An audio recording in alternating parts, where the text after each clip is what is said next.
Bonjour à tous. Alors, nous poursuivons notre thème, entendre la voix de Dieu. Et donc, aujourd'hui, le deuxième enseignement s'intitule, alors, comment Dieu parle à travers l'intuition, les rêves, les circonstances, voilà, les signes. Voilà, on va voir plusieurs exemples. Donc, le premier enseignement, c'était comment Dieu parle dans les Écritures, dans l'Ancien Testament et dans le Nouveau Testament. Et là, on va voir maintenant de manière un petit peu plus concrète. Voilà. Donc, on va introduire cet enseignement avec Jean, chapitre 10, versets 1 à 3. En vérité, je vous le dis, celui qui n'entre pas par la porte dans la bergerie, mais qui y monte par ailleurs, est un voleur et un brigand.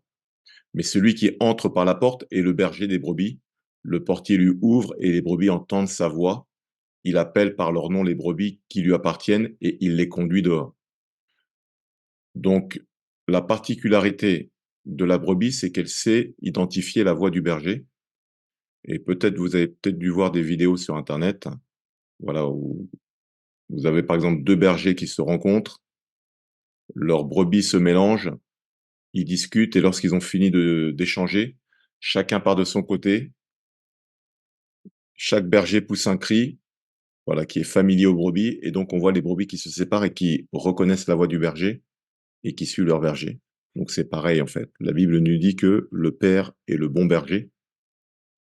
Voilà, dans Psaume 23, hein. L'Éternel est mon berger, je ne manque de rien, il me fait reposer dans de verts pâturages. Voilà.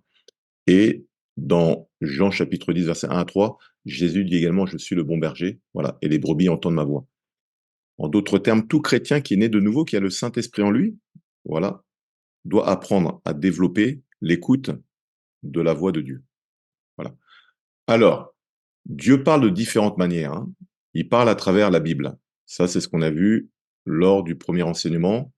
Voilà, on va juste survoler rapidement là pour pouvoir faire la différence entre la parole logos et rhéma. Je vais expliquer juste après. Il parle à travers les pensées, notamment à travers ce qu'on appelle l'intuition. Il peut parler d'une voix audible, les rêves, les visions, les images, les nombres, voilà, les symboles, les circonstances ou les dons spirituels. Alors, avant de rentrer dans le vif du sujet, voilà, un petit conseil pour s'assurer que c'est bien Dieu qui nous parle. Parce qu'il y a un verset qui dit c'est de l'abondance du péché, non, pardon, c'est de l'abondance des pensées, pardon, c'est de l'abondance des pensées que naissent les rêves. Voilà. Donc, il faut pas prendre de décisions importantes uniquement à partir d'un rêve, hein, ou uniquement à partir d'une parole, d'une prophétie. Non. Généralement, lorsque c'est un choix déterminant, Dieu viendra toujours confirmer sa parole deux ou trois fois, quoi. Voilà. Et donc, on voit ce principe, hein. C'est que dans l'ancienne alliance, il fallait au minimum deux ou trois témoins pour attester qu'un fait était avéré. Voilà. Et dans Deutéronome chapitre 19, verset 15, un seul témoin ne suffira pas contre un homme pour constater un crime ou un péché, quel qu'il soit. Un fait ne pourra s'établir que sur la déposition de deux ou trois témoins. Voilà. Et dans Matthieu 18, 16, mais s'il ne t'écoute pas, prends avec toi une ou deux personnes afin que toute l'affaire se règle sur la déclaration de deux ou trois témoins. Et donc, c'est l'une des raisons pour lesquelles il y a quatre évangiles, en fait. Voilà. C'est sur la base de ce principe que Dieu a trouvé juste d'établir quatre évangiles qui sont écrits par quatre auteurs différents. Voilà. Matthieu, Marc, Luc et Jean. Marc et Jean ont marché aux côtés de Jésus. Luc était le médecin personnel de Paul, donc il a relaté des faits qui lui ont été racontés. Et Marc était le fils spirituel de Pierre. Voilà. Et donc ces quatre personnes ont relaté des événements qui sont similaires et qui attestent la véracité des faits qui sont évoqués dans les quatre évangiles. Voilà. Donc supposons qu'il y a un accident de voiture, parce que la police arrive, s'il y a un seul témoin, elle va dire est-ce qu'il y a d'autres témoins en fait pour qu'on puisse authentifier que les dires du premier sont exacts. Donc les Écritures, c'est pareil.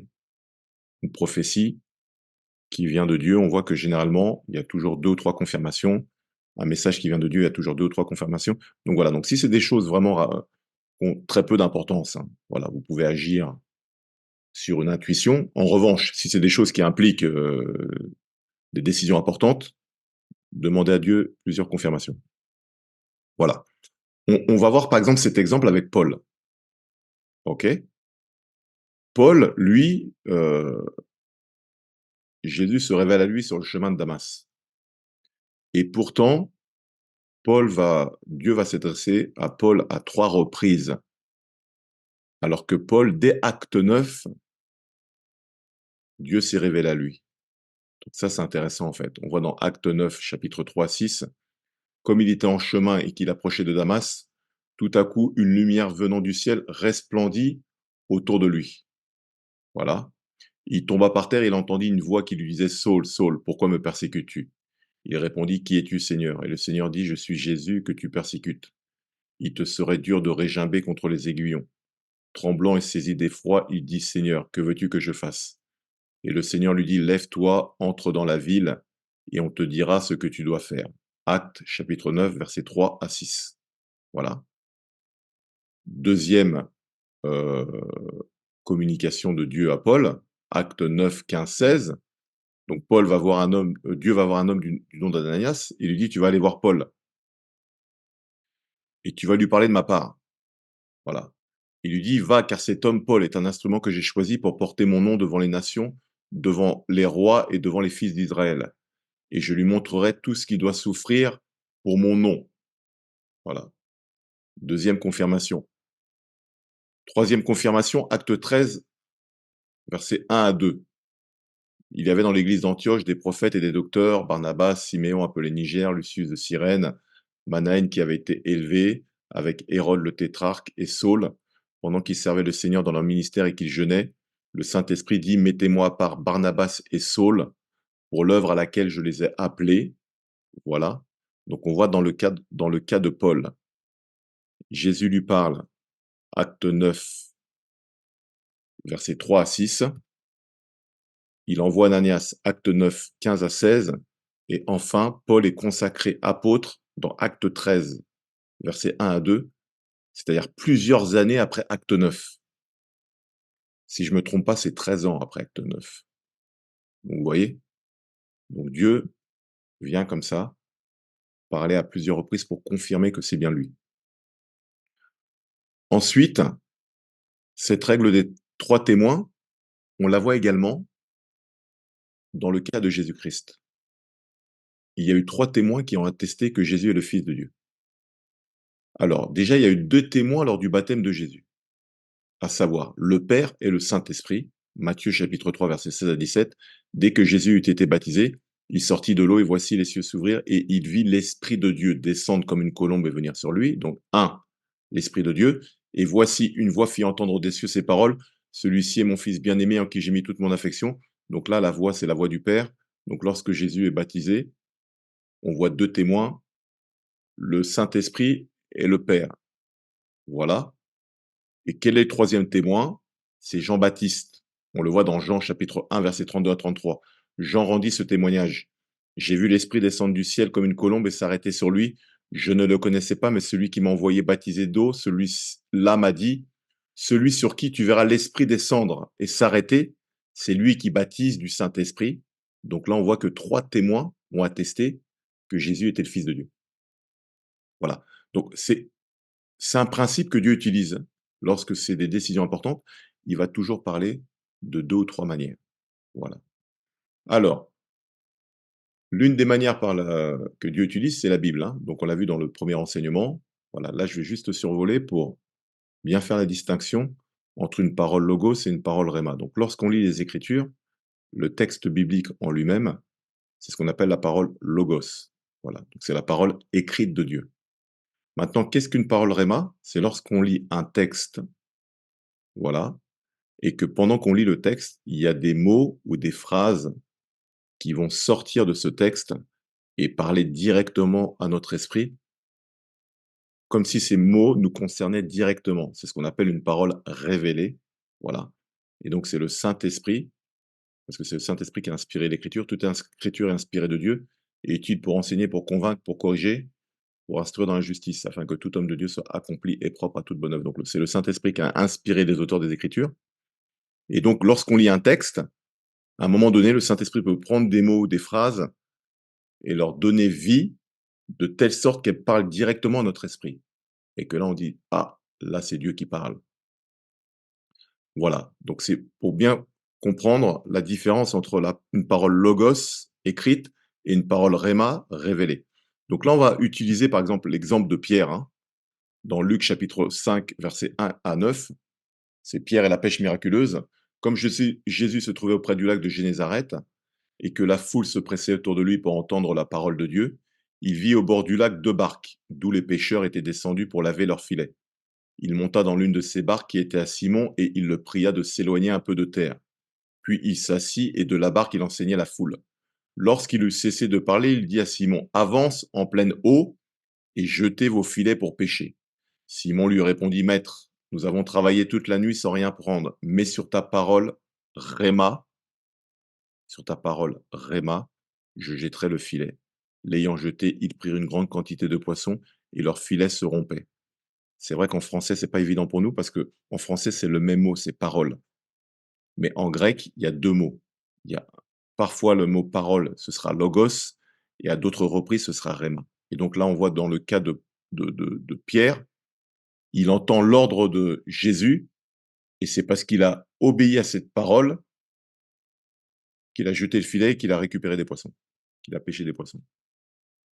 Donc voilà, donc lorsqu'on lit la Bible et que la parole logos devient une parole révélée, rhéma, lorsqu'on obéit, il faut s'attendre à ce que Dieu nous a dit.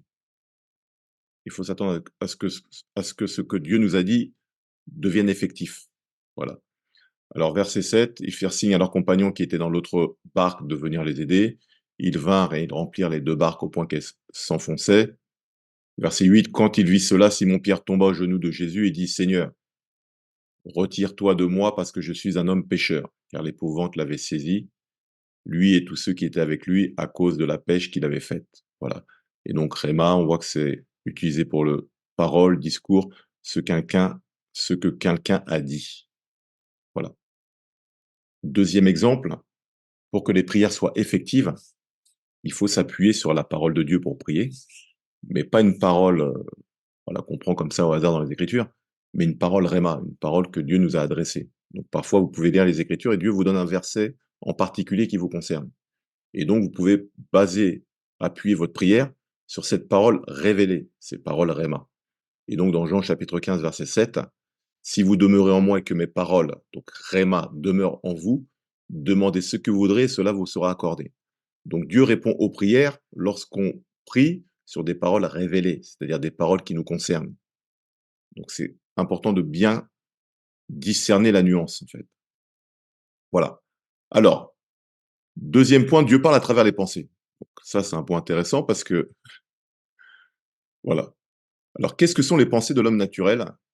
Voilà, donc les études varient, hein, concernant le nombre de pensées qu'une personne entretient dans une journée.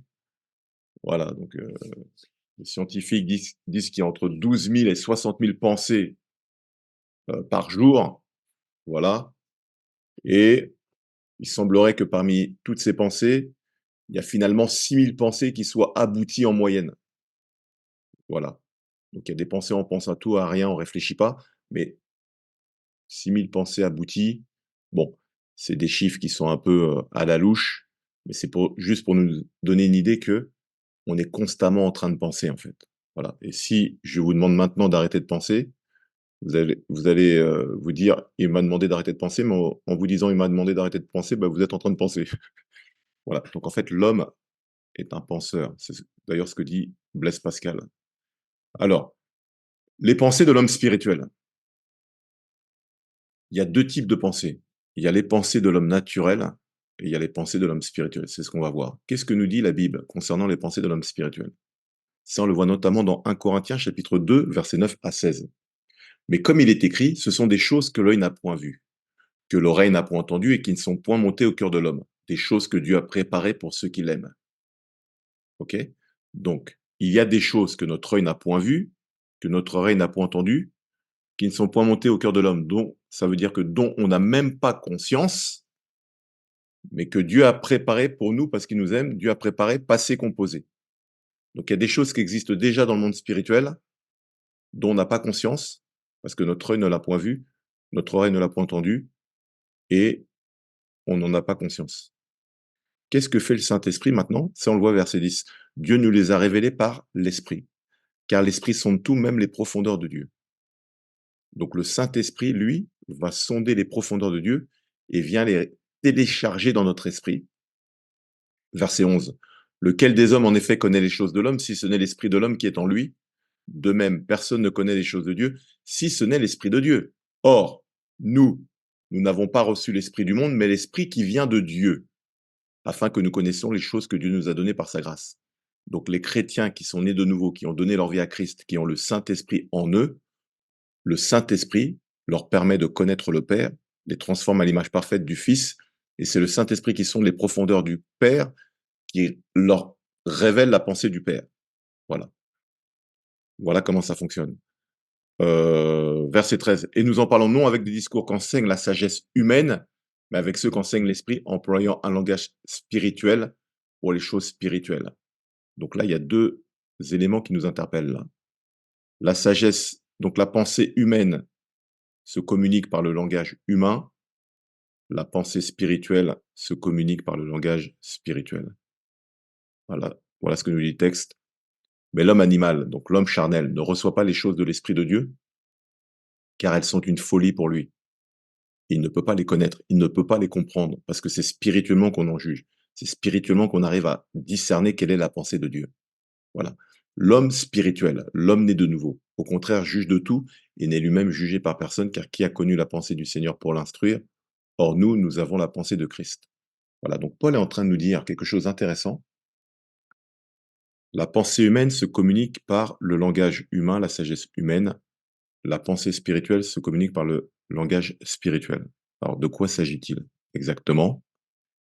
Pour rappel, la Bible nous dit que l'homme est esprit, qu'il a une âme et qu'il vit dans un corps. Ok? Dans Hébreux chapitre 4, verset 12, la Bible dit: Car la parole de Dieu est vivante et efficace, plus tranchante qu'une épée quelconque à deux tranchants, pénétrante jusqu'à partager âme et esprit, jointure et moelle, elle juge les sentiments et les pensées du cœur. Ok? Donc, j'ai fait un petit schéma en bas là. Donc, le langage spirituel s'adresse à l'esprit, tandis que le langage humain, la sagesse humaine, s'adresse à l'âme. Voilà.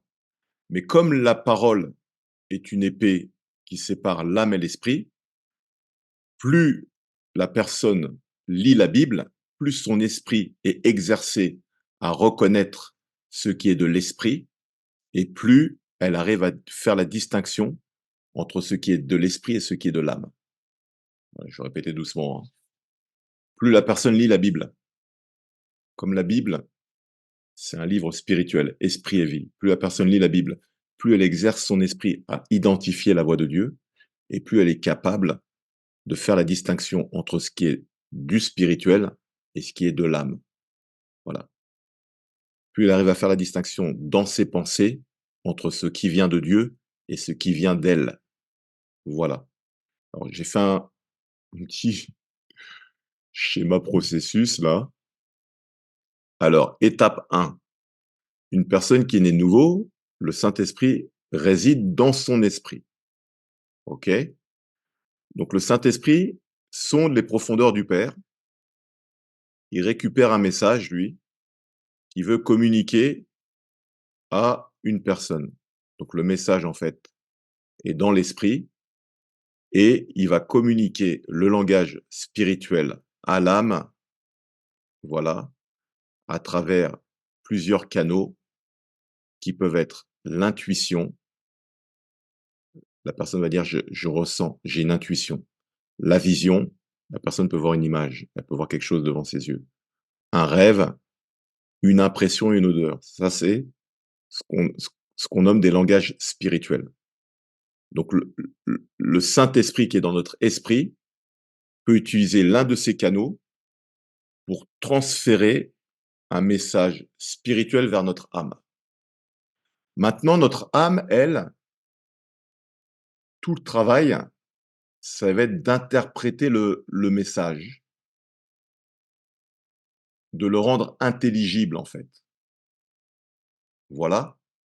Et donc, ce langage intelligible va se construire sous la forme d'une pensée voilà, d'une parole ou d'une action.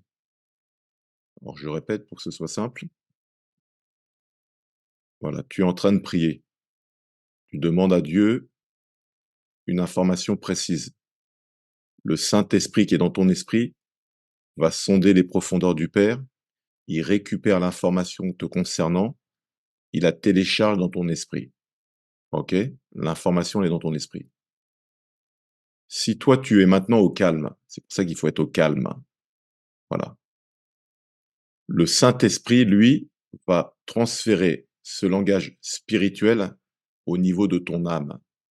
Ton âme qui est le siège des pensées, de l'intellect, de l'émotion, du libre arbitre. Pour transférer ce langage spirituel, il va utiliser plusieurs canaux qui peuvent être l'intuition, une vision, un rêve, une impression, une odeur. Voilà. L'âme, c'est pour ça que c'est important d'avoir une âme qui est en bonne santé, quoi. Une âme qui est au repos. Parce que si l'âme elle est agitée, elle n'arrive pas à capter le message, en fait.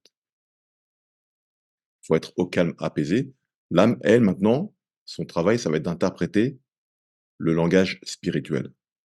Plus une personne lit la Bible, plus son âme est exercée à identifier ce qui est de Dieu et ce qui vient de la personne en elle-même. Voilà. Et donc, quand elle va interpréter ce langage, cette pensée, ce langage spirituel, pardon, elle va l'interpréter sous une forme, voilà, sous un langage intelligible. Soit une pensée, ah oui, je sens qu'il faut que je prenne telle direction. Ah oui, je sens qu'il faut que je vende ceci, j'achète ceci, j'appelle un tel, voilà, bref.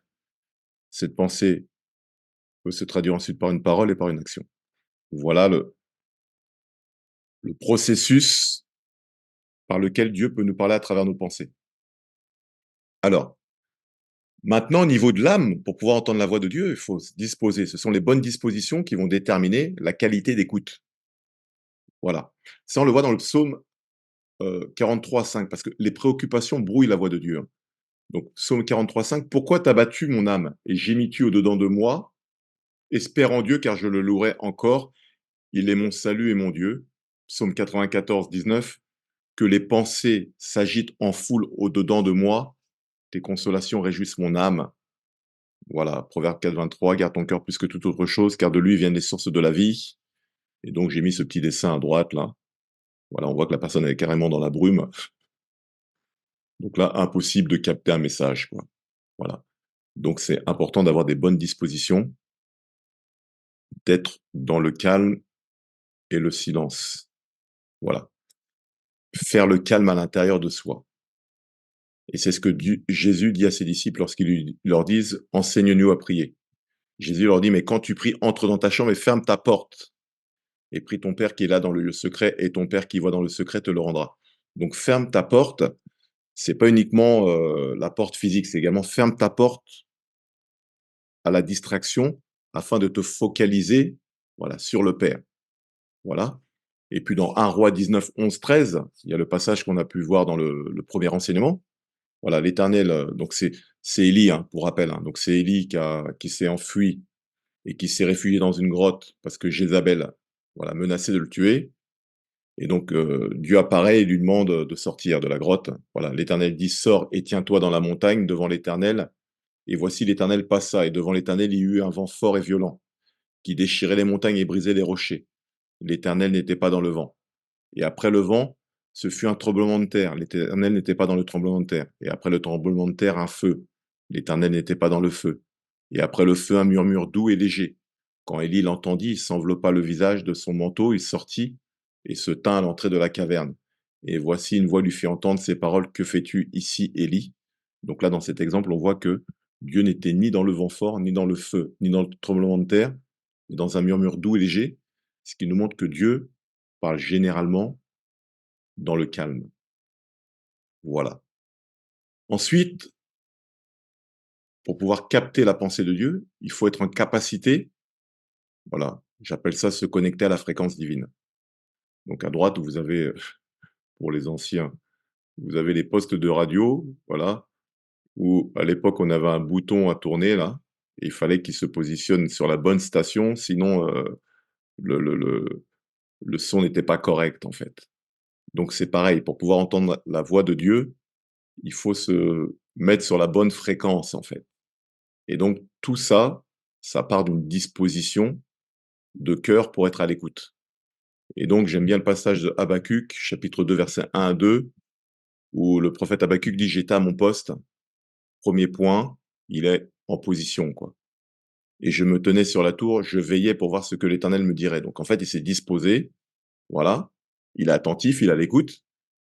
Et ce que je répliquerai après ma plainte. L'Éternel m'adressa la parole et dit: «Écris la prophétie, grave-la sur des tables afin qu'on la lise couramment». Donc en fait, il a réussi à capter le message parce que un, il était à son poste et 2, il était attentif. Et Proverbe 4:20: «Mon fils, sois attentif à mes paroles, prête l'oreille à mes discours». Donc pour entendre la voix de Dieu, il faut un, être attentif et 2, prêter l'oreille. Voilà. OK? Donc en conclusion, donc dans la première partie, premier enseignement, on a vu que Dieu parlait par la parole, donc dans l'Ancien Testament et dans le Nouveau Testament. Et aujourd'hui, là, on a pu voir que Dieu parlait à travers donc des circonstances, à travers les pensées, l'intuition, voilà, et qui, et que le plus important, c'était de bien se disposer pour pouvoir être à l'écoute. Voilà. Ensuite, c'est comme tout, hein, c'est quelque chose qui se développe, qui se travaille au quotidien. Et lorsqu'une personne commence à entendre la voix de Dieu, à discerner la voix de Dieu, notamment, voilà, à travers les Écritures, à travers la parole, voilà, et ben, c'est comme ça que la relation se développe. Voilà, c'est la fin de notre enseignement. Je vous dis à très bientôt.